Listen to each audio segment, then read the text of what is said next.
Did humans exist 100,000? I don't my think God, they did. No. We're taking on so many side quests. Yes. Anyway, sorry. Anyway. Welcome to ADHD, the podcast. What does it mean to have a human in the loop? Human in the loop. Human in the loop. What in the world is a human in the loop? Human in the loop. AI in the loop. Humans in charge. Welcome to Human in the Loop. So Perrin Rowland is the Chief Product and Experience Officer at academyEX. Before that, between Ireland and right now, she built and matured the design function at Westpac New Zealand, including their customer care lab. She led user experience and CX maturity at Spark through full agile transformation, taught information and architecture and UX at New York University, which was probably before the food writing. Has worked with Nielsen Norman Group. I assume that's research. Yes. Yep. And I like this part because this is Claude pulling your words through the internet. She describes herself wonderfully as a designer of journeys and maker of maps. And what we got talking about at the CIO Summit last week was this wonderful conversation and tension around what happens to human-centered design, customer experience and user experience when now we have to consider what agents see and what robots read and what AI does. And so there are lots of really interesting stories of even just this week, an arbitrary bookstore in New Zealand has had all of these orders coming through from Canada. And so this is what we're going to talk about. And I kind of love that you're here to fully and wholeheartedly represent this human side, because baking, food, language, these are things that kind of can't be AI-ified, and yet you are a huge AI kind of advocate. I am. I've recently been privileged woman has drunk AI Kool-Aid was one of the most recent descriptions of me. It's the first time I've ever been trolled on the internet after 20 some odd years of working in the internet. It sounds like something you could embroider and put on your wall. Wouldn't that be good? I'll get one of those plates and then just have it written out. So what led to someone describing you as having drunk AI Kool-Aid? It was on another podcast where I was talking about the what's been happening in the world of AI, this was 2 months ago. So what is it? Every day in AI is 7 dog years. So it was probably about 150 years ago. But yeah, it's the first time I've ever been trolled. It's been pretty fun, actually. I mean, don't do it again. This is a nice podcast. Yeah. We're kind of people people don't really troll us. We need to be more popular to have trolls. We kind of, I think we come off, Dano and I come off as a bit trolly ourselves. I was going to say, we actually, the trolls are inside the building. We're under the bridge. And it's just me constantly being trolled by these two. There's a very fairy tale sort of theme going through this today. I like it. It's the luck of the Irish. Oh, okay. But genuinely, why would someone say you drank AI Kool-Aid? Is it because Probably because I have. I mean, it just tastes so good. You get it on your lips and it just goes down like magic. It's just so tasty. It's like grape. So you think it's going to solve the world's problems? I think it is the most fun time with technology that we've had since the creation of the internet. And I have been lucky enough, knock, knock, to be through both. I remember, building websites, with actual code inside of text edits. And I was, an information architect during the dot-com bubble, which was amazing. I remember sitting on the subway reading Louis Rosenfeld's Polar Bear book and going, it's me.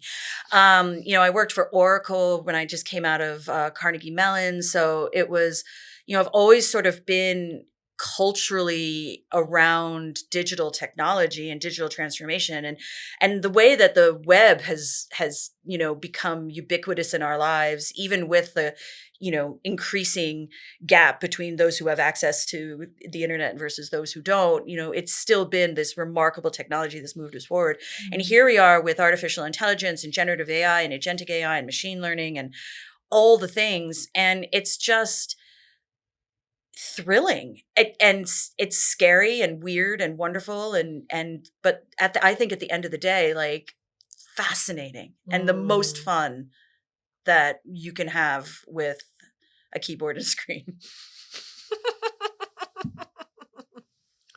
Pause or effect.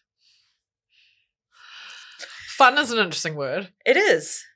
I don't disagree with you, but if I put on my challenging hat, it's funny. Okay, let me do a small side quest. I taught my son the word ubiquitous on the weekend because it's one of my favorite words.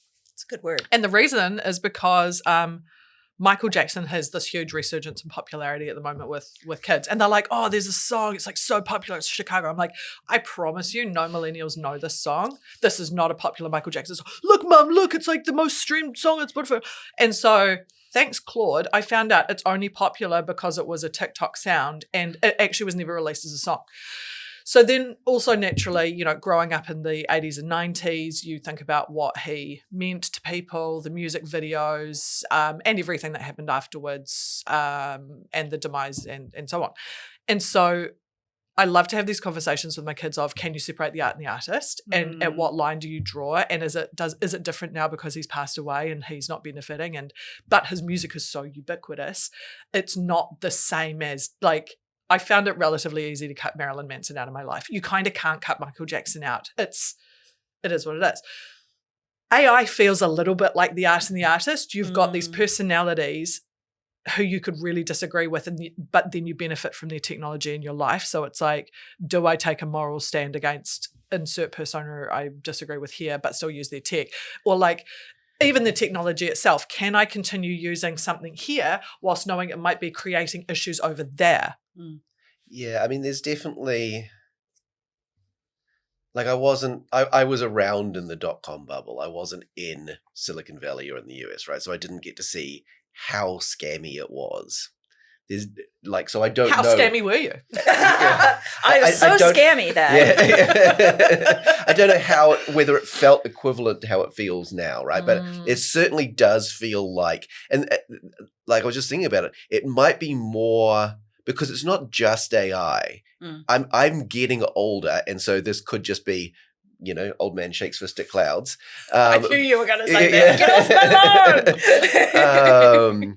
But it feels like the culture is generally scammier. There is a more of an acceptance that scamming is an acceptable way to make money and to, you know, progress as to succeed as a human. And AI happens to be the thing that the most money is around at the moment. And so it's hard to know whether AI is in itself inherently attracting scammy people, or if there's just a lot of scammy people around and it's the thing with the money. And so it's like, I don't know whether it's which direction the causation is going, or even if that's a genuine, like, it definitely feels that way. But you can also, you know, like there are some pretty, I don't know your politics, but the US president has so much profit in a position that, I mean, you know, Democrats love to shout about things, but something they don't shout very often is they made Jimmy Carter sell his peanut farm. Right? Like, like it used to be that presidents were just not supposed to make any money at all. Yeah. And the amount of money that everybody in the current administration is making compared to every previous administration, including his previous administration, is crazy. And so, like, how much is it just like, I've got this bad taste in my mouth and that's going to affect everything I eat? Yeah. I don't know. Like, it's all a big cultural melange. Yeah, I remember like Clinton saying when he left the White House, like they were bankrupt. And then Obama was also like well in debt from that. So to leave with a profit, it's par for the course. But yeah, no, that's a good call. I've never heard that argument before. I mean, I've heard about just the huge amount of, like, the zeros involved in this game right now are, you know, there's a reason they're called like imaginary numbers. You know what I mean? Yeah. Well, especially when a lot of the circular financing stuff is like, these might actually just be really imaginary. But Yeah. Oh, 100. Yeah. So then through all of that winding, because it is a complex and murky, there's so much grey space, how do you come back to landing on this is still a really fun time? And I don't disagree with you, actually, because we've had a few times, I mean, and Danu keeps referring back when we had James Bergen from Xero on, he was like, humanity needs to take the win because what the technology is doing is mind-blowing. Like there could be a cultural celebration moment of, like, when was we went around for the invention of fire. This is kind of the closest to it, but the potential destruction is distracting, or maybe with good cause. How do you land on the constant side of like being positive and excited about it? Well, I mean, I think there's sort of multiple layers on that. So let me start the first one, which is I always go for the joke to my detriment. In fact, don't invite me to a funeral because it will be. I mean, I do put the fun in funeral, but you're definitely our kind of person. Yeah, but who's that guy sleeping in the back? Yeah, has anyone poked him? I will go for the joke at my own peril, which has served me poorly and well, depending on the context. So, I do view the world through, a snarky glass half full of joy.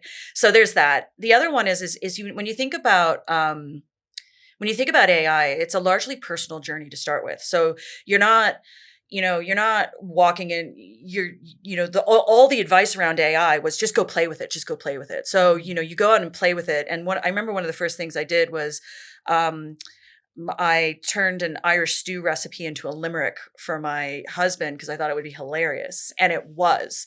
And then when you look at all the image manipulation and the things that you can do with that, so you can, it's how crazy can your weird human brain make ludicrous and ridiculous things happen, and it turns out quite ludicrous and ridiculous. I've done everything from, we have a gold dinosaur at academyEX, and for May the 4th, I dressed him up like, Darth Vader, and he has this little pot belly. So there he is walking down the the Death Star with his black cloak and a lightsaber in his little belly, and it's just the cutest thing I've ever seen, then I dressed him as Luke Skywalker, and his little tail sticking out of his cape, and it's, I couldn't do that before. And then the other things get really more fun. So I'm now the group head of marketing for academyEX. We work across 4 brands and across New Zealand and Australia. And I mean, bless my heart. We can't do that without what AI and generative AI gives us. Yeah. So I'm talking, we have over 50,000 customer engagements a month, and I'm doing it with 3 people, and across Australia and New Zealand. And the only way that we can do that is by having like the 4 or 5 or 6 agents that are running across us, not 456. Yeah. I'm trying to figure out 4 between 6. And even the generation of content is like 20% of the problem. The 80% of the problem is how amongst that cacophony do we keep everyone focused and running and moving in the same direction? And how do I connect reporting to my activity? So I've got, the first time ever, I don't have to go through data or engineers to build these dashboards. And more importantly, when I get a dashboard, I don't have to go to them to tweak it 100 million times. I can tweak it myself. So what makes it so much fun is that I get to explore the maker side of me for the first time in a really long time, because, the irony of leadership is that you move far away from the makership. And what is so amazing about this moment in time is that leaders have to be makers. You have to have that maker line going through your brain all the time in order to be leading through this space, because you have to deal with the frustration of, cursing Claude out because for the 77th time you've told it not to use the word genuinely, or, let's not even get into the M- kerfuffle. And you have to understand how you said something last week that has been living rent free in my brain for a while, which is, it's solving these really complex theorems, but it can't count to 100 reliably. This is what you're dealing with, this technology that is like a sugar high toddler at a party, that you're trying to keep from licking the outlet sockets while at the same time it's like, writing Shakespeare like a monkey does at a typewriter. And it's just bonkers, that paradox of complete and total annihilation mixed with the beauty of almost what looks like magic. And it's a really heady space. And I can see why people are so polarized about it. They're polarized to the point where they're like, no, I'm not going to do it. They're polarized. Like, You can do that now with AI. I know, right? Like, I'd like you to create Flappy Flappy. So it's just remarkable, these paradoxes that we're finding ourselves in. And there's such human motions. Like, wonderful thing about being a historian and a studier of history is that you recognize like how sanitized the past becomes and how romanticized the past becomes and how mythologized the past becomes. And all of it is like humans were still as corruptible and nasty and brilliant and human as they've always been, and as flawed and as broken as they are, with flashes of greatness. And I don't know if the rise of social media has given us a look under some covers that we still can't quite get in our brain, that the algorithm has moved beyond human control and it's creating things that we don't know. I think of Milan Kundera, who wrote, I think, and apologies if I pronounced that wrong, wrote the, Incredible Lightness of Being. There's a scene in that book where he goes, "Do you believe in God?" And he goes, "I believe in God's computer." And it's that idea that God has moved on to the next planet that sorry for all of you. Here's where it comes. This is where the trolling happens. But, that's left behind this algorithm that's running forward. And the funny thing, and the thing about that is that it just runs. And so it creates patterns and behaviors that come up over and over and over again that we may or may not learn from. And I think that's what's really bumming me out. When I look at the sort of dark side of AI, I was going to say, what do you mean bumming you out? You were on the fun side. I know. If I were gonna put a fly in my Chardonnay, it would be that we're not learning the lessons of fundamental social media proof, the complete and destruction of profit over people, the absolute insistence that this is an infinite resource that we're sitting on in this bright blue pearl in the middle of the black space. Like, there's so many clear-cut lessons that we should be taking and having and moving forward that we're just not picking up for, I don't know, FOMO. Yeah, I mean, I do have I have a quite oscillatory experience with AI. What does solitary mean? Oscillatory? Like oscillating. Oh, right. Sorry. Oscillating? Word. Oscillatory? I might have made it up. I missed the O. Yeah. I was like, what's a solitary? I'm going to write that down. We can look it up later to see if it exists. Or if I just You should put it underneath like definition. It's extremely cromulent. Like when Stable Diffusion, the first image generators, started coming out, I really enjoyed it. I put a lot of time into building the tooling and experimenting with it. But over time, I started to see the patterns that it couldn't get out of. Right, especially even the latest models have this issue, but definitely in the old, in the first models, they felt like they were infinite output machines, but they weren't. They were infinite variations on a few common themes. And people pretty quickly discovered some of those themes, like it couldn't do a full wine glass because so much of its input training was on that nice artistic half full wine glass. So you just couldn't get it to do a full wine glass. It understood what wine glasses were, it understood what wine was, but that was just beyond its capability, right? And that medianing was beneficial when you gave it a really vague prompt, because you could just say crab on a beach, right? And it would give you that expected crab rearing up with its little clacky claws up in on a nice but then you'd try and do crab on a stormy beach looking away from you, and you'd still get exactly the same crabs, right? So I've gone through these periods of wonder that we've got this if you'd asked me before, even 5 years ago, was any of this stuff possible? I'd say almost certainly not in my lifetime, right? People have been working on this for 60 years and we've got nowhere. And so this sudden explosion in capability has been insanely amazing and mind-blowing. But then you end up with keeping running into the negatives of the thing too. And that takes the shine off the excitement. So in some ways it's the capability, these tools just keep failing in really annoying ways, and so you've got these really amazing abilities but these really annoying failure modes that we seem to be fundamental to the design. Like it's going to be really difficult to get around some of them. And then there's the way that it intersects, because it is so significant, the way it intersects with society, and the fact we've already got this concentration of power in these really awkward ways already before AI, and AI is just acting as an accelerator on that concentration of power. Like prior to AI, there was a period, because in the .com bubble, there was conversation around like, we're not really a technology company, we're a data company. We're not selling a product, we're collecting data about the user, right? Like everyone was talking about like how their value was the data that they were collecting. And that was a good thing. And then that was a good thing. And then for a while, there was like this realization that actually it's really expensive to maintain this data in an accurate and secure way that is appropriate for the trust and privilege that your users gave you when they gave you that data. And so people, like, there were articles posted like, data is not value, it's toxic waste, right? Like you've got this huge pile of stuff you've now got to spend millions of dollars to maintain and keep safe and, sift through and whatever.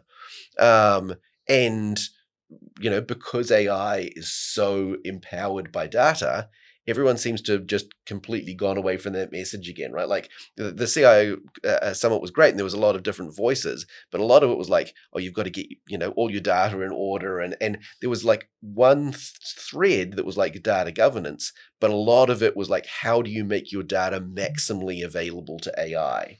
And there has not been a good alignment between those two stories yet. In general, it's people who are worried about the way that AI is using data and people who are trying to make that data as available as possible to the AI. There's not a lot of overlap in those practices. But then you have humans, like we were talking about that as well. Like we're not making it easier because when it's not convenient, we're very protective of data. And when it is convenient, it's like, 100%. Yeah. One of the things recently is people were talking about like how AI is different because people are telling it their deepest secrets that they won't even tell. That's baloney. Well, but like people are using it as psychologists. No, I don't disagree with you, but it's not like if do you guys remember a few years ago I wrote a blog. Are you going to say about the Facebook walls? No, but that's a good example as well. They were Google surfaced up all of its Google searches, right? And one of the Google searches is at like 3 a.m. like, am I a good person? Like, how do I find my way through the dark? Or what should I be when I all these deep and then when I was growing up, we had these phone lines. We used telephones, and you would go onto these like party lines that your mother that were anyway. I could still sing. Come on, callers, join the party. 969.99.99. That was the one that used to come on. That's really good. It's catchy. I never called I'm it. impressed you can remember the number too. There's like 4 different numbers, and they were all really specifically carry on. Yeah. But humans do this all the time with technology. Is they start to, anthropomorphize it. I think I did that one wrong as well, but we'll throw that one with oscillatory. They give it human qualities because it's a safe space in order to engage in that area. So yeah, and also they're asking AI to do ridiculous things. Like one of the skills that they're now asking AI for the first time ever, it made the top 10 list of top 10 things AI does is horoscope telling. So it's like, what's my horoscope today as an Aquarius, or what's my horoscope today with the rising Gemini? And so we put these traits onto technology almost immediately to make it more familiar? And quite divorced from the provider of that technology too. Because I wouldn't enter anything that I wouldn't want to be public into Google. But Google at least had a privacy policy and a position of we are going to try and be good stewards of your privacy. Yeah, there's all the gloves are nothing off. Like that from, we'll vaguely be careful-ish. Yeah. Right? There are so many interesting psychological threads to that, to the way that we interact with technology too, because I keep coming back to this kind of nagging feeling, and maybe it's not like an indictment on humanity, because I do believe that people are good and can be good, but I'm also a little bit of a, the Lord of the Flies impacted me at a young age. and so I have a really cynical view. Hopefully reading the book The Lord of the Flies. You and your class were abandoned on an island and the Lord of the Flies affected you. I mean, this is part of the reason. Oh, here it is actually. This is part of the reason that I read this book, Humankind, A Hopeful History, because this book, and actually Rutger Bregman has become a really big voice in the AI space lately, but he kind of offers an antidote to if you're the kind of person who believes that humans are only trained to be good through society and that actually we'd all be bad if we could, there are lived examples of people ending up in Lord of the Flies type situations, and they were all wonderful. However, yeah, even like what was the prison experiment? The Stanford prison experiment. Even that, it turns out, was mostly engineered by the experiment experts. Yeah, but if we believe in the bell curve, as I very much do, maybe take away the extreme goods and extreme bads. We're like the Western societies, those of us that, even collectively as societies are privileged enough to not spend our day worrying about the war on our backyard or something. We will sacrifice so much in the name of convenience and self-interest. And coming back to your point about when it's this over here, I care heaps about how my data is used. But what, Netflix, you want me to sign over my firstborn child something just so I can get a slightly better access to the latest thing? Like, there's so much self-interest and it's perpetuated by the content world we live in. There is like deliberate corporate frog boiling that happens there too, though, right? Like, what do you mean? If Netflix immediately came out and their first proposition was everybody in your family needs to have a separate username and password, then people would not set up separate accounts, right? Like everyone would just be using a single account. And it might not have even, like, if all of the restrictions that Netflix had now were in place when they first brought out Netflix, people might not have migrated. There is that like enshittification loop or disruption loop or whatever you want to call it, where they're always presented as the most desirable form of the service when they're entering a market in order to displace the competitive, whoever exists at the moment. So like OpenAI and Anthropic are doing that right now. It was and mostly is still available for free, right? They are continuing to ratchet up what that means and how much they're getting from you, but they're always trying to initially present it as the most attractive version. Google used to have "Don't be evil" as their corporate motto, and a lot of their drive was more around like socially positioning themselves as like the social stewards of the internet, and that they were the moral, reliable, trustable guardians of the commons that was the internet, right? And that's slowly degraded over time too. So you just get this continuous thing of like new entrant comes in and it's always positioned, sometimes genuinely, right? Like often it's like a couple of ideally driven founders who come in and like, we just want to make this change in the world. And then over time they get shareholders or like other people on the board who aren't driven by that same vision. They're more driven by turning it into a sustainable, profitable organization. Then they get replaced by people who are only driven with the mission of driving as much profit out of it as possible. And so like there's all sorts of incentives that cause that degradation, but it's not just people deliberately choosing terrible things for convenience. It is you're right. You're right. It's not driven. But I mean, maybe this is a good point to kick off this kind of digging into the CX, because another example that pops up every single year, and I am such a fan as well. Spotify Wrapped. I freaking love it. This year too? Like 2025's? Well, so this is what I'm interested in, and to get your perspective from a CX point of view. It's pulling on very lizard brain human levers like FOMO and value signaling and virtue signaling and sharing and inclusion and finding a tribe. Like there's all of these human traits that our little brains like light up. I'm so delighted to be identified as this type of music listener in X%, and I'm in the top 1% of wow. I'm so special and amazing. And I get to share this with other people like me because I'm wired for tribe finding. And so great CX designers are doing that. And like, then the corporates behind it is like, and ka-ching, we're going to take all your data in exchange for giving you these little like treats of humanity wrapped up in your beautiful design. And still knowing all of this, I willingly participate. So what is that kind of CX thing behind it? Because these companies are massive. It's very complex. There are some people who just, want to get rich and make shareholder value. But there are just really good CX designers that happen to deeply understand human psyche or want to make an experience better and find a way to do so. And then those powers are kind of used for ill gain along the way.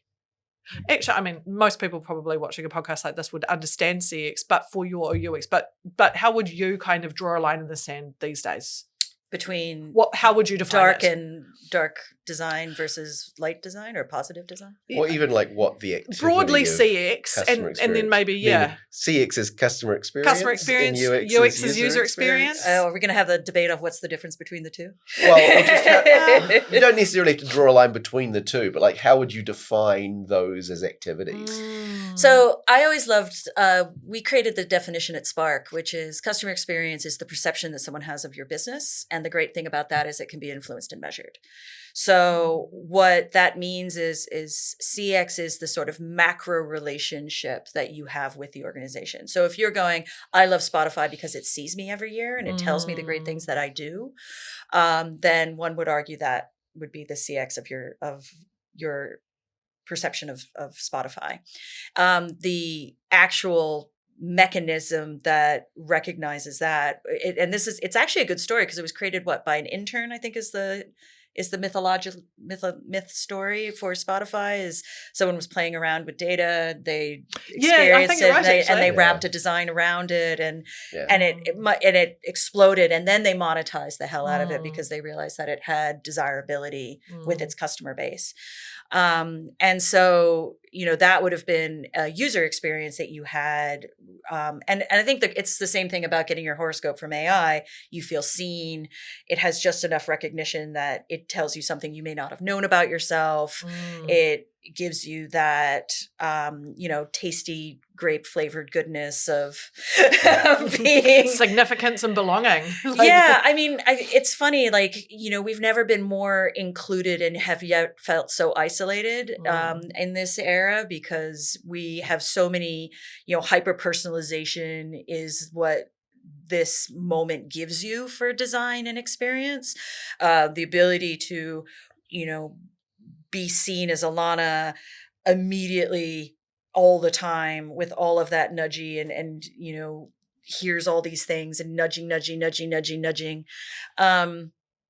So, we've never had a greater moment to get so specifically observed. And yet at the same time, it's almost isolating. I'm hearing stories, we were feral when I was my son's age. My son's 15. Hi, Hass. Same. Hi, Noah. Just turned 15. Oh my God. And I'm having the exact same realize, like last week turned 15. I know, right? I was not. No, feral. I was feral. We had ads, do you know it's 10 p.m. Do you know where your children are? We had no phones. And we never drank water. No. I know, right? I can tell you right now, he's downstairs, what he's doing.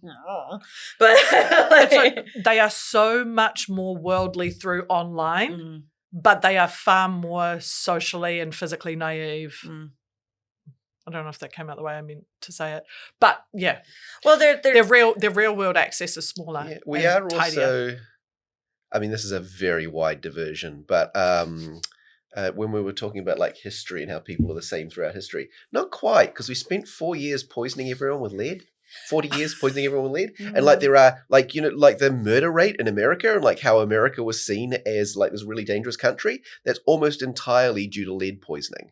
Really? Yeah, there's a really clear correlation between the drop off in violent crime and the restriction of lead in petrol. What's the excuse now? Well, I mean, there are still some, Too soon. Sorry. I'm still twitching from the last mention.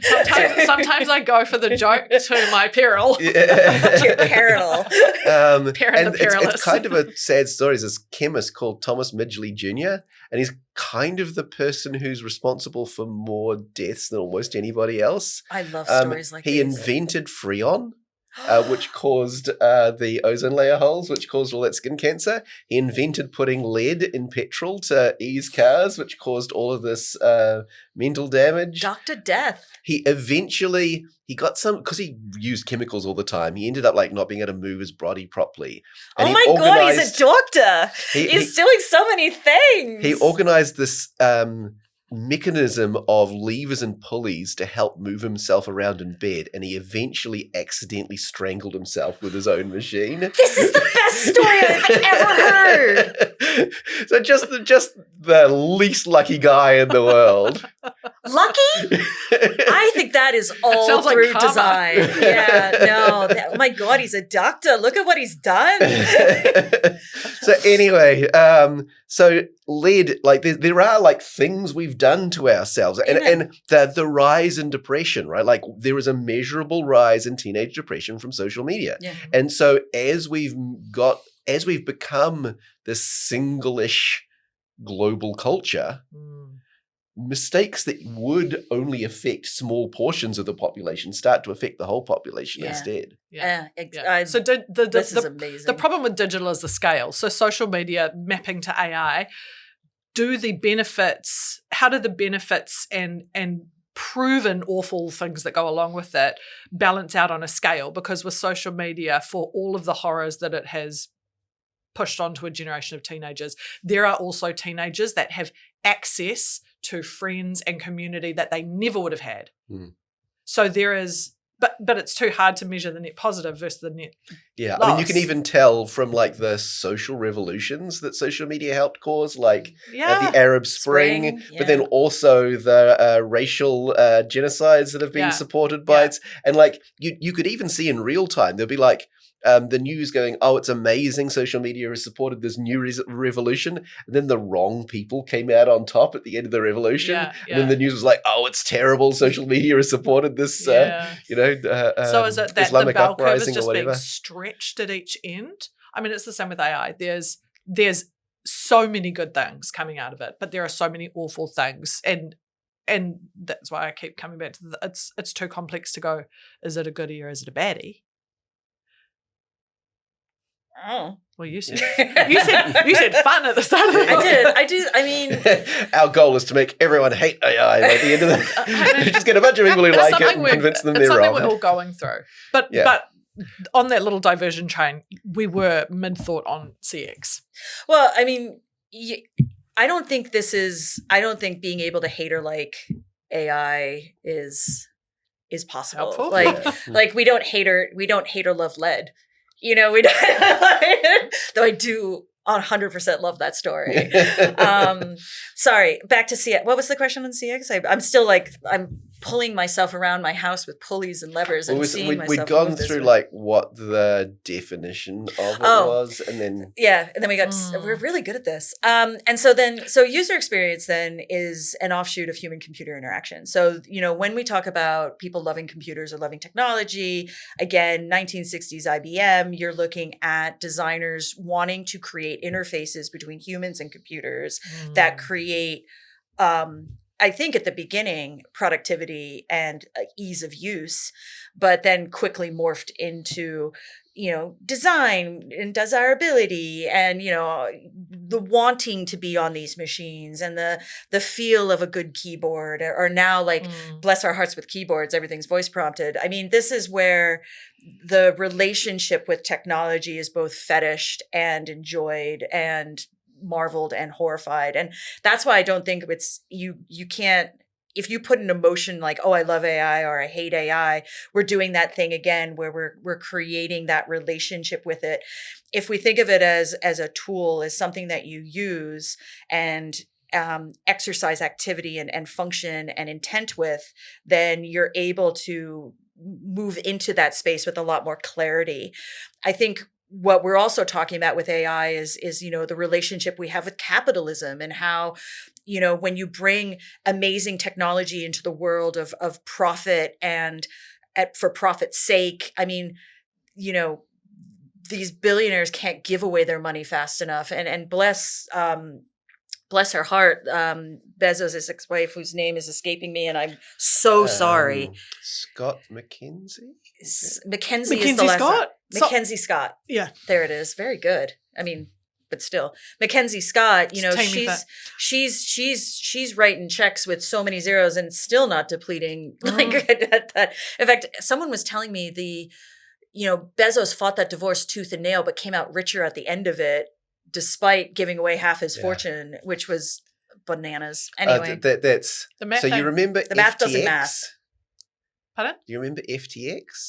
No. It's a famous cryptocurrency scam. Oh. Right. So what they were doing is there was an investment arm that was like taking cryptocurrency and investing it and basically giving it away, hoping that they would get more later, and they never did.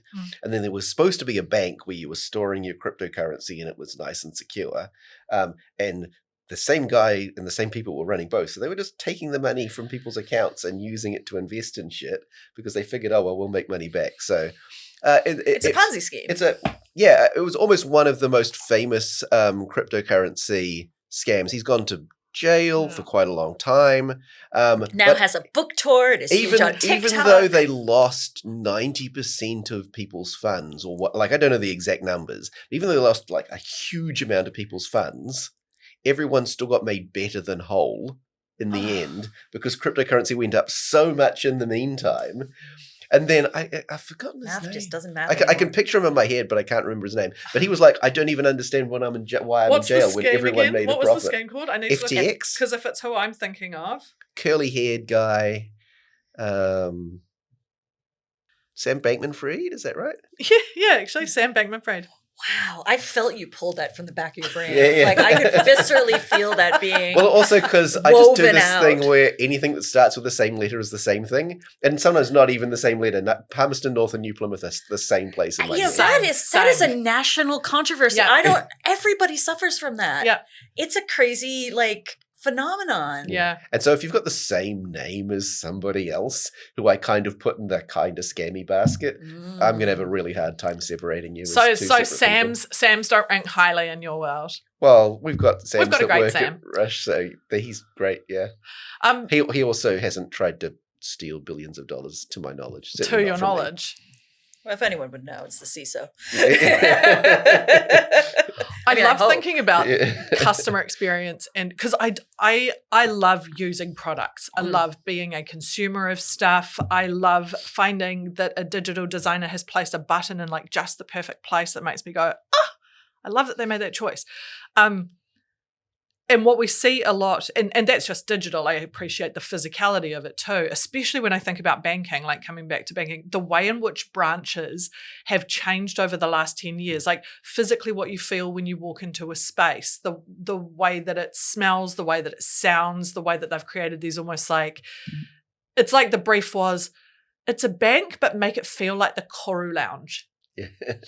And then you go onto the app and you're like, why does this look like it still looks 30 years ago? Or then there's a bank and it's like, we're going to let you pick a cool picture avatar for this particular savings account. And I'm like, that's great design.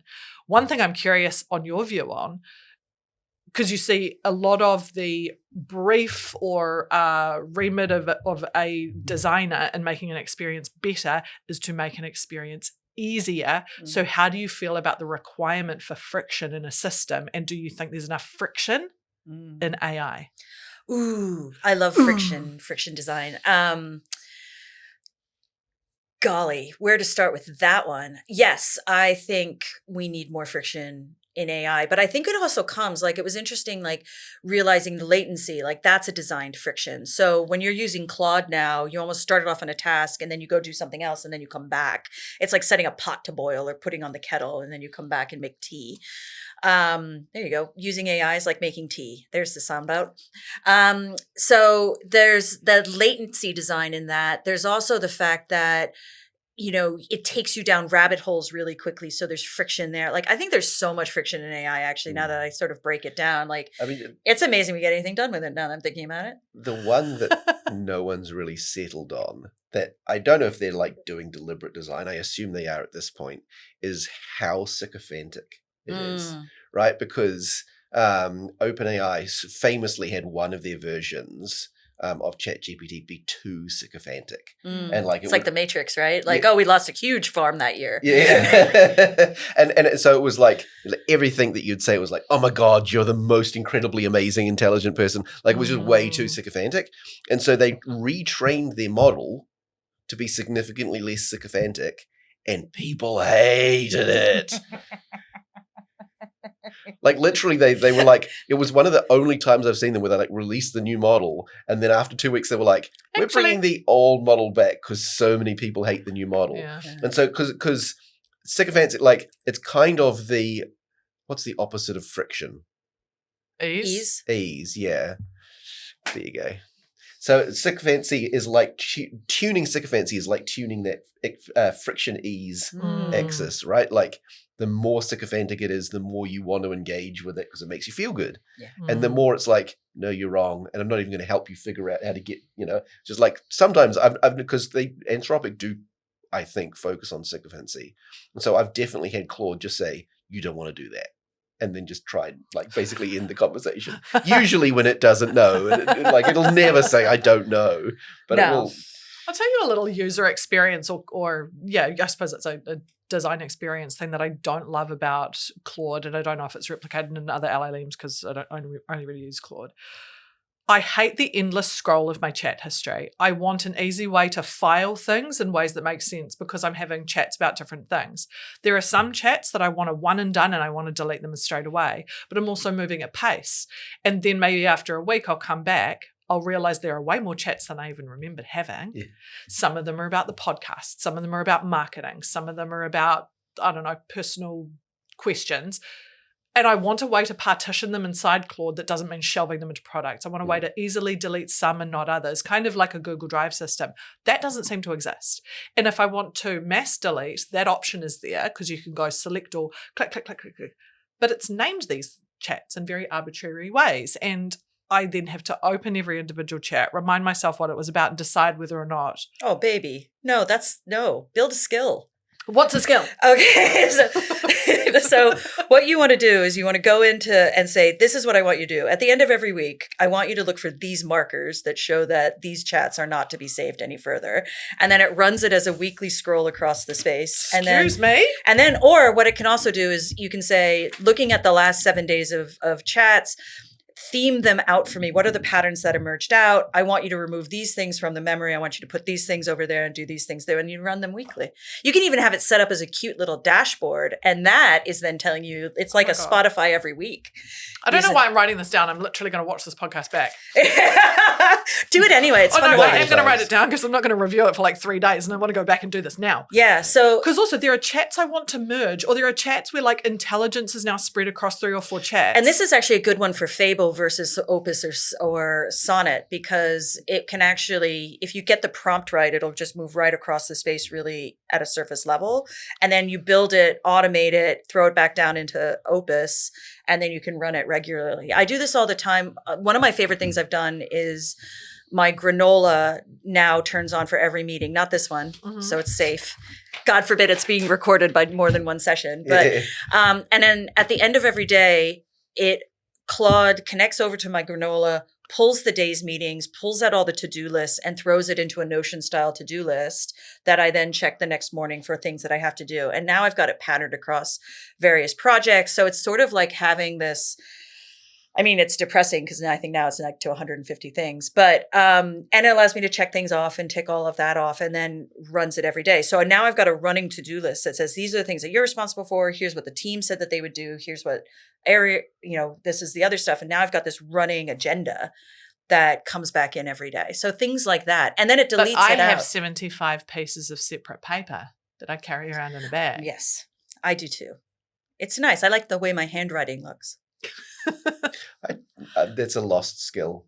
I know. They're I've- trying to I've- bring it back. No, I mean, I've literally, like, I Can't write sometimes anymore. when I It's try like- and write, like, there is, like, just a muscle training thing, right? Like, when I'm writing now, I can only write for, like, 5 minutes before my hand starts to get really tired because I've Yeah. just not built up the pen holding muscles. Yeah. But my handwriting was never amazing, but now it's a Woeful. scroll, yeah. I still like Perrin Rowland, didn't I flourish all the things that come through it. But I think where it gets interesting, if I'm gonna, I love your attention going back to CX. So we should give something of value to folks, which is, look, product feature design is part of the whole. And when I think of CX, I think of the overarching experience that someone has with something else, right? So if you think about the customer experience that a customer has with Rush, you're thinking about it through the end-to-end journey. So from all the way from discover all the way through to advocate, or that's our journey, but it doesn't matter. And where I think this gets really interesting and why this is a really exciting time to be alive for service designers, because of course, with the rise of AI, the first thing we killed off besides marketers was designers, and creatively that was all over, which is laughing because you can't make a full wine glass. And so, all of a sudden we get now really quickly is with data patterning is you suddenly get into what we've been talking about for ages in CX, which is journey management, right? The ability, if you're going to have an organization that is truly customer centric, then you have to be able to organize that company from the customer all the way through. And that's where journey management becomes really powerful, because you can add your customer journey to the value chain, to the process map, to the SOPs down and measured through your SLAs, right? Which is a lot of acronyms, I've just realized. And once when you're able to start tracking that with your data, with machines, with AI, the patterns that emerge up are almost as illuminating as your Spotify playlist. Oh my gosh, I had no idea that customers felt that way. There was a great, I'm obsessed with a blog that I can't remember the name now, but they were talking about a customer who quit Notion, not because they hated the material, not because they hated the service, they had no complaints. It's that they were able to recreate the service inside of their own organization to the point where they didn't need Notion anymore. And Notion was caught by complete surprise. Oh my gosh, how did we not know that this customer is going? And I'm like, through effective journey management, you would have been able to pick up those signals quite easily. Because for the first time ever, you're able to connect your customer behaviors, track it with data, emerge it out into areas that you can make proper sense making. And then you're able to start focusing that effort on the right part of the journey and design it out. One of the questions you asked last night that kind of made my brain leak out of my ears is, who do we design for? Do we design for humans or do we design for robots? And I'm going, I think we started off when we talk about productivity, we think robots, but this, human in the loop, a human-centered designer, custom experience, talking about these things, wouldn't it be amazing if we just started thinking about our experiences and actually designed it for those human moments and then release the rest in terms of automation? What I'm seeing instead with this focus on getting cost out of the business, is that we're now automating service failures, and we're trying to create empathy, and we're trying to, mass automate messaging. And we are, really pushing the trust barrier in areas that just shouldn't be focused on machines. It made my mind boggle the number of people who wanted to take oxygen, facility, and air out of your customer service actions, like, we're going to automate our frontline staff, or we're going to, we don't fund our frontline staff, or we don't give them the best materials, we don't give them the right computers, we don't give them the right software, we make them work with. I remember going into one of our call centers, and our frontline staff had between 3 and 4 screens each, where they had to toggle between different functions to answer one customer query. And the only reason is because nobody was focusing the same amount of energy as they were on the back office. No one would have ever made the CEO do that, So when you have a truly customer-centered organization, you're going, where do I put my effort where the customer interacts with the organization the most, how do I design that for trust and connection? And then how do I ensure that the rest of the organization operates in a way that facilitates that conversation to the best of our ability?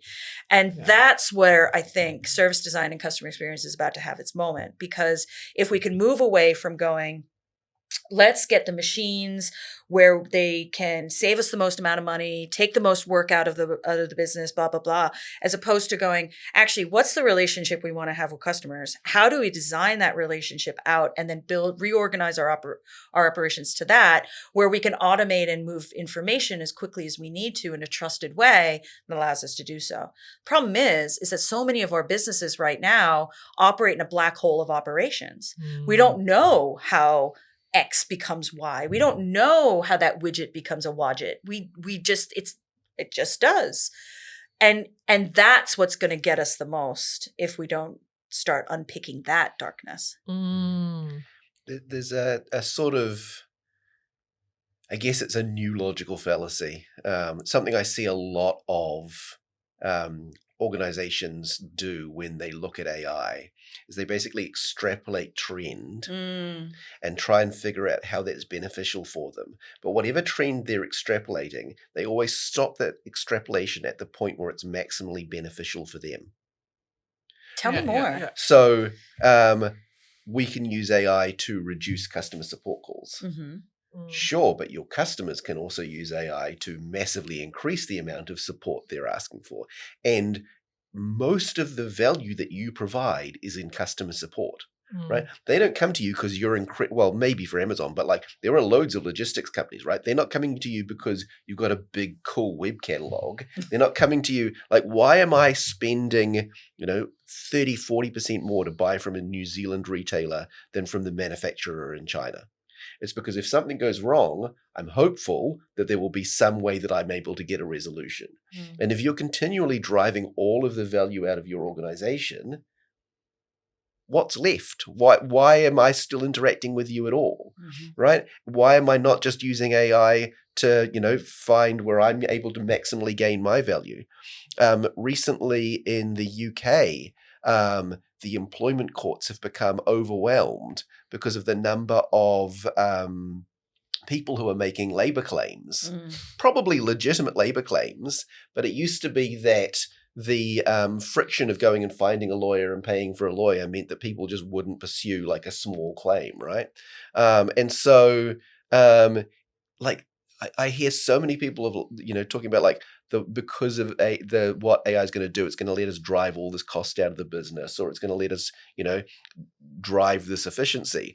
I don't think it's going to. Like the only extrapolation you're doing is the bit that's beneficial for you, and you're not looking at any of the societal extrapolation that will also occur with that same capability.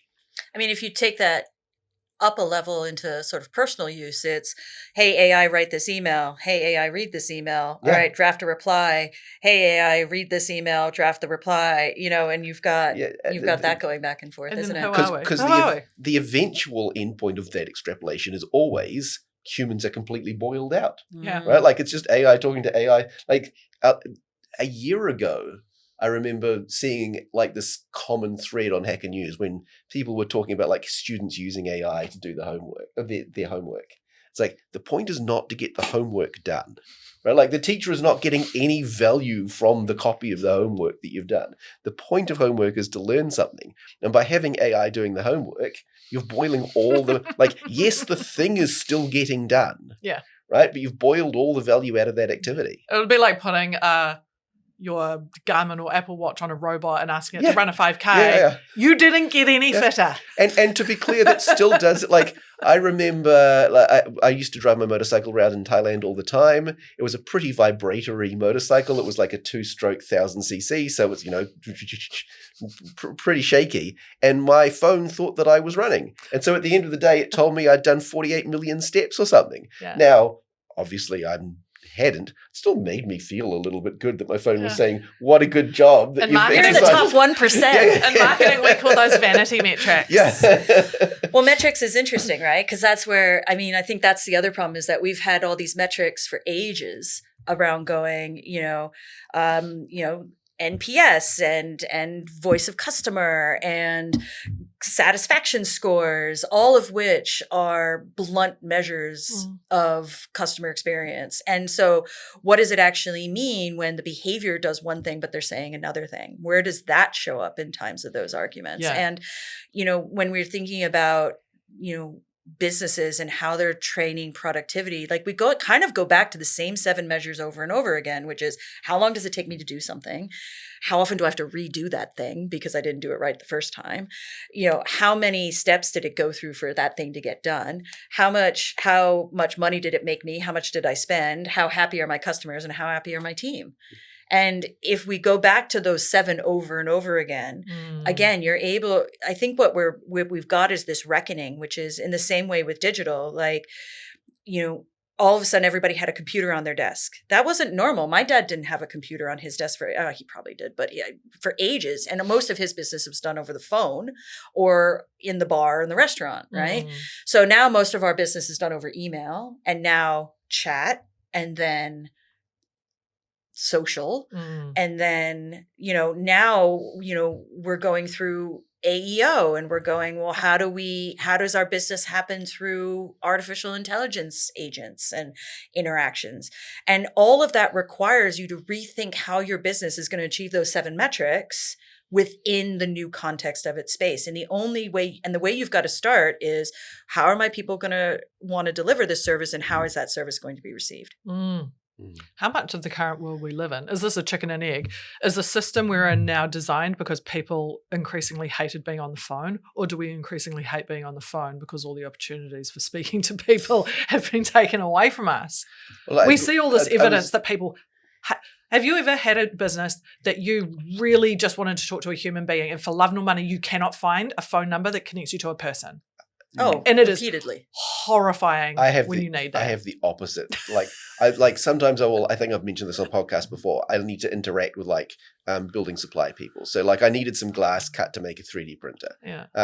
I wanted to pull up a CAD file and email it to a service and have the glass show up in my... Didn't want to talk to anybody about it. I just wanted to know how much it was and for it to show up. Yeah. Cannot be done. You have to pick up a phone and talk to somebody. But why would you want to talk about? That's not interesting. Yeah. But also, where there are some systems that are being funneled for the preference of one, but applied to all. But it's cost effective to only supply one. So businesses are like, I'm either going to invest in the person on the phone or the chatbot, but I can't do both. Can't do both. Yeah. The similar scenario I was thinking about is brick and mortar retail, right? So I definitely prefer buying online to going into a shop. It's more likely they'll have what I want and I can do the research without pressure, right? But I know people who tends to be older people, I want to go and hear the opinion of the expert in the store who will help guide me to the right selection, right? I want to go in and say, here's my problem. Can you help me select the item that is going to most solve my problem? And I hear that and go, cool, I would like that too. That is not available, right? If you go into a retail store, that is not what you are going to get. You're going to get a person who is optimizing to sell you the thing that makes most profit this week because he gets paid, barely over minimum wage and he needs to make it up with commission. And the only way he gets commission is if he sells. But you know what you're doing there? You're implying the logic of an algorithm optimized for something to humans, which is so much more complex. Not all shop people are like that. No, but some are. Which retail? Sorry? Which retail? Well, so the Harvey Norman and, Noel Leeming and those sorts of places, sort of especially big box. Yeah, for sure. But then if you go into a Mitre 10 or something and you start chatting to someone in the paint department or the building supply and that was their career and now they're in retail, they will walk the aisles with you to help you find the thing you need. And that's kind of happened I have no evidence other than my personal experience. I think that's happened in reaction to that degradation of trust in brick and mortar retail, right? There was a period where the local hardware store as an independent place was the place you get the most or a accurate local advice. Yeah, something like that. Greyland Butcher. Everyone likes that one. You'd go in and be like, what would my husband like for, it was the 70s, so probably what would my husband like I was for going dinner. to say, this is so antiquated. Yeah. And they'd be like, oh, we've got this particular cut of meat. And, like there'd be a discussion that was about the quality and the way that item would serve the customer. Yeah. All right. And So that's And that experience is very... Well, let's flip it for a relatively second. uncommon. So on Saturday, my kid went, hey, I want to go to Two Guys Chicken. And I was like, what's Two Guys Chicken? And he's like, they're huge on TikTok.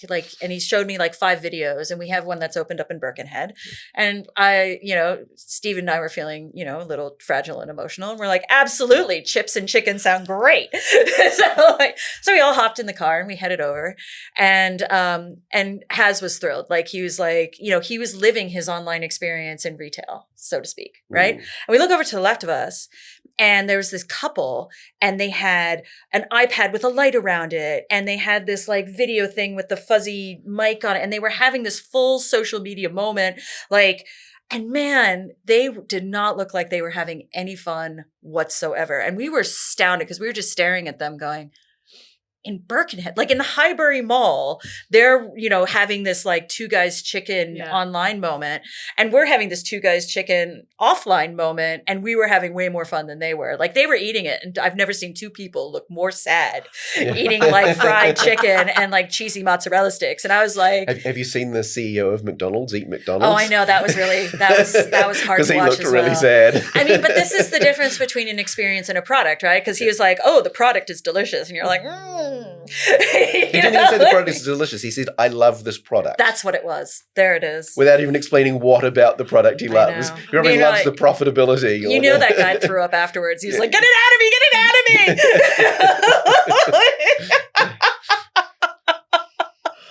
Oh my God. We did the same thing when we went to Chicago. We went to, and I don't have TikTok, but I was with someone who has a TikTok daughter, and she was like, you've got to go to...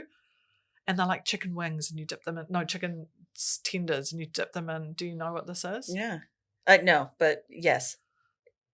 I mean, what was the name insert of it? Thing here, Raising Cane's. Yes, it was Raising Cane's. Oh my God, the kids love Raising Cane's. Yeah. And Oh they're my like, God. we've got to go here. Why? Because it's the same with Michael Jackson in Chicago. I'm to make it no one knows this. Oh, So, full circle moment. Here we are. There's these we're not having the same experience of reality. Yeah.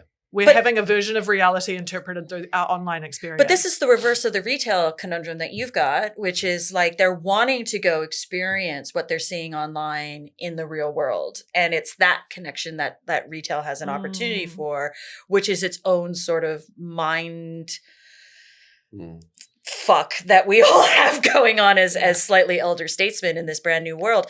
And look, the new world operating system and operating environment is bonkers. And it's still having its own rules be formed. And I think this is why the call to arms right now is so important, especially for us in New Zealand, because we don't have our own, generative company working onshore for us, bless its heart in Sydney.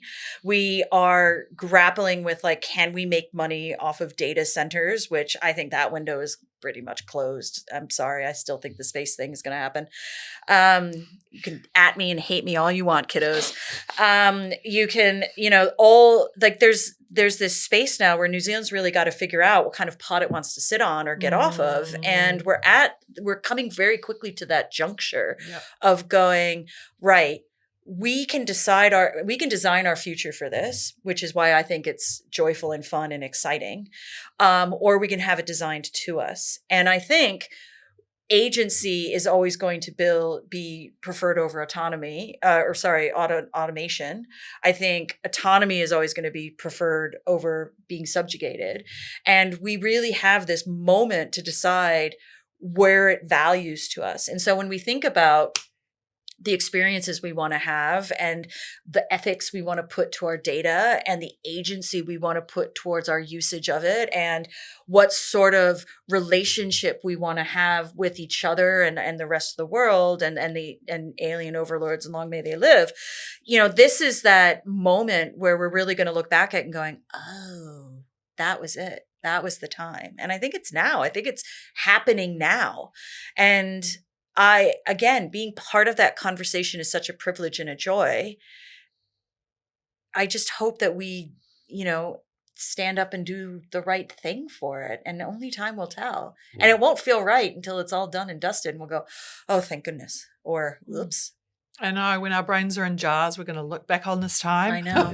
I'll be like, God, you had great legs. We've already survived so many situations where at the time people were like, this is going to kill us. I'm tired, Like, I man. still vaguely remember being, the duck and cover nuclear fear age. Right? Because I was in England near a UK Air Force base going to school. Mm-hmm. And so they would show videos in school about if there is a nuclear Armageddon, here is what you should do. Yeah.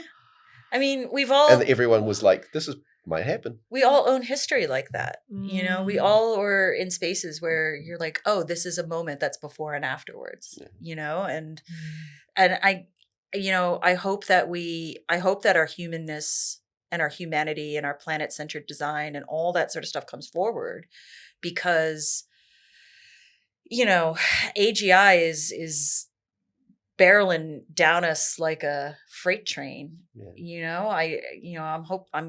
going to put the penny on the tracks and see what happens. But, Yeah, I'm there's a word religiously. There's a word I've forgotten, but it basically means the way God is defined, you cannot logically argue about it. So it's a dumb discussion to have in the first place. And I feel a bit like that with AGI too, right? Yeah. Like we could already have, depending on how you define it, it could already be there, right? Like Fable is in many ways smarter than every human alive.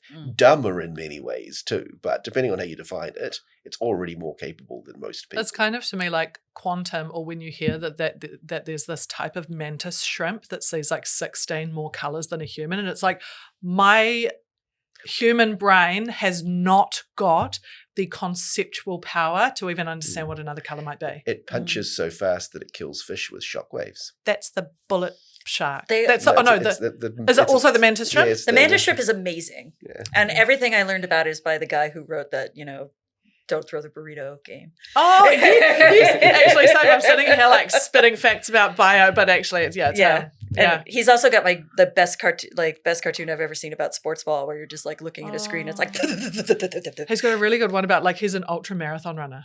No. Yeah, he is. But there's this whole the oatmeal, and he does it all about like he's an ultra marathon runner, but also it's just because he loves cake. Like he just wants to eat a lot of cake, so he has to run a lot.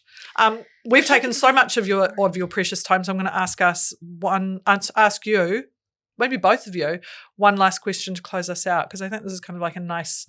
It's optimistic through drizzle. We know that the sunshine sounds like to the question, just apologise to the viewers that you've had to put up with dog butt for the last 15-ish minutes. Oh, I've never seen her face the other always way. Sleeps to the left. I've never She's seen just her turn decided. around. It's because she loves me I and wants to know. look at me and thinks I'm pretty. And she's like, just love me. And I'm like, okay, I will. Hello. Is that from Friends? I don't know. I I think it's that's off a. yeah. I saw it again on the internet. Can either of you remember? This is a reference to something that I've read before, and I don't know the origin. Why does Ross not just eat the 5 smaller, weaker friends? Because his arms are short.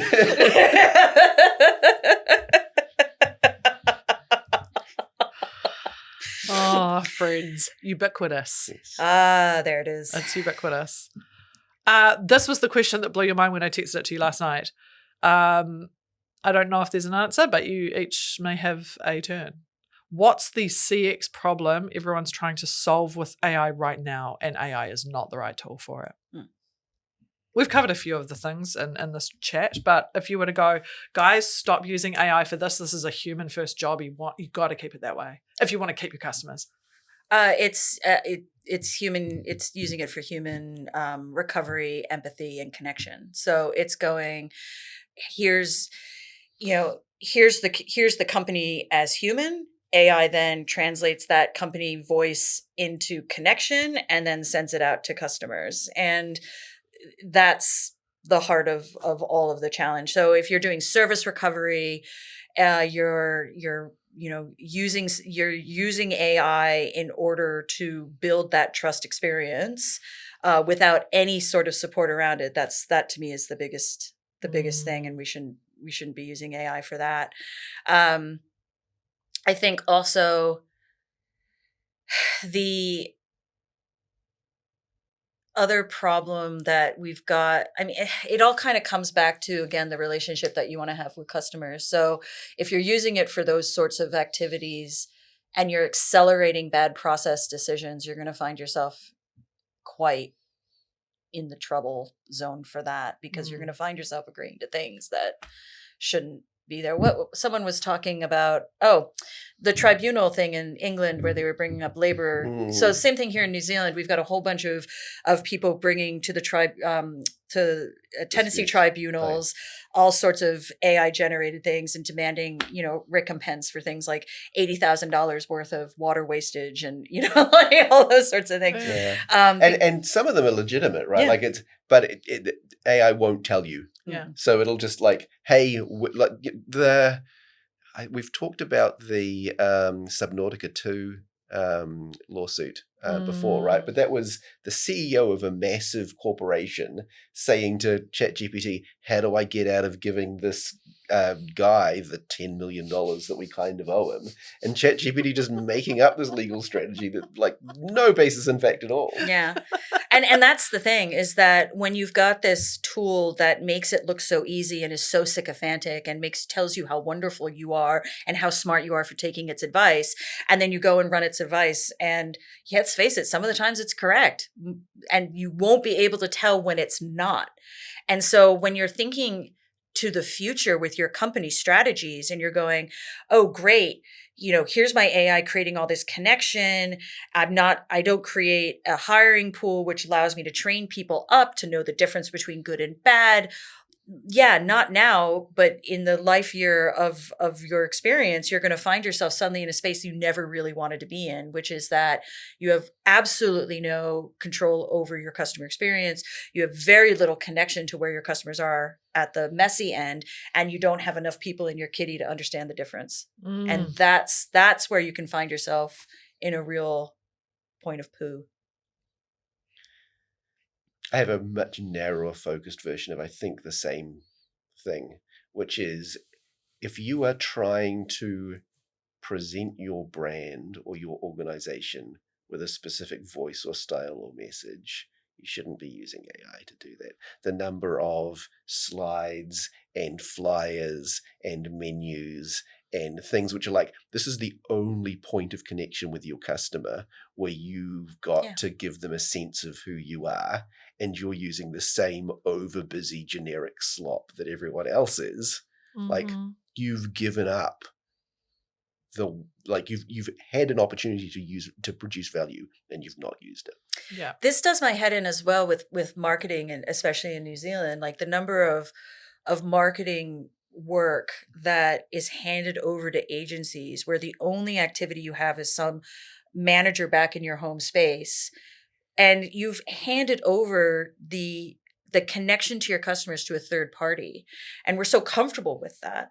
And yet it's, how do you step away from that space where your customers are in order to do business with yourself in the back end? Yeah. Like, this is that is the opposite of what it means to be a customer-centered organization. If you are not actively in there articulating, connecting, reviewing, and then automate out the stuff. Like, no, glass is 3/4 full for me. Absolutely no problems with it. But where it is the most flexible, the most messy, the most interesting, that's where you've got to stay connected. We actually have to have those brave conversations with ourselves to go, you know what?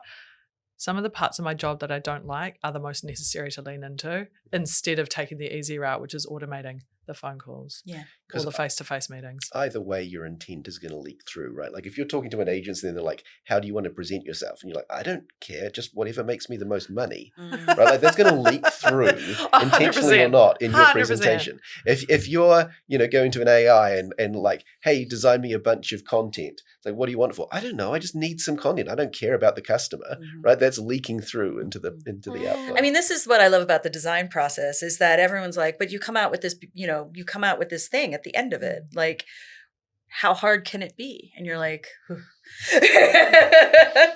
I mean, we should have this conversation again about how I think AI is redefining the double diamond, but we can do that another time. Yeah. That's a fun one. Yeah, we can talk about the zigzag double diamond. Oh, yeah, that's super fun. I'm in. I'm going to close us out so that we can eat some brownies. Blondies. Blondies. Blondie brownies. I can literally smell them. I'm surprised that the dog hasn't been like salivating the whole. Maybe this is why she's moved around. And you're never getting home baked goods from an AI. No. So this is just Perrin reminding us that she is not in until fact we embody human. them. I'll be the first one buying that kitchen robot. I really will. Actually, the laundry robot. I've got my name on it. We have this argument quite a lot. I maintain you already have a robot in your laundry. It's called a washing machine. No, it's not a robot. We've had this conversation. My vacuum is a robot. They were interviewing like these Irish women who were over 100 years old, and they were going, "My God, you've seen technology. You must have like, what's the biggest thing that you've seen?" And they all, to the same person, was like, "The washing machine is the best technology that has come out." And I was like, yeah. Yes. Ironically, so much of the best technology that's come out is the things that were taking away some of the really hard labor from women. But that's another podcast in itself. Perrin, thank you so much for coming in. This was fun. How delightful to spend time with you multiple weeks in a row. What are we doing next week? Oh my gosh, yes, please.